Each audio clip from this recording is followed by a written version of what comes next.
अस्सलामुअलैकुम दोस्तों, क्रिकेट की ताज़ा तरीन अपडेट हासिल करने के लिए मेरे चैनल को सब्सक्राइब कर लें। वसीम अकरम ने T20 वर्ल्ड कप से बाहर होने के बाद पाकिस्तान की कप्तानी के उम्मीदवार की पेशगोई कर दी।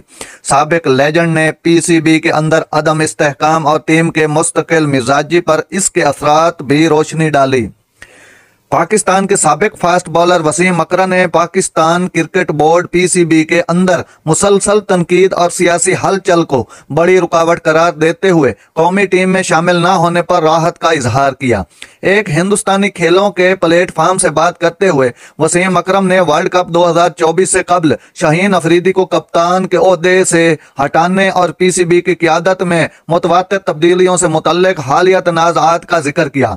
एक साल में 3 चेयरमैन तब्दील हुए। रमीज राजा को हटाया गया और नजम सेठी 3 माह के लिए आए। सेठी चले गए, ज़का अशरफ आए। 4-5 माह बाद मोहसिन नकवी आए।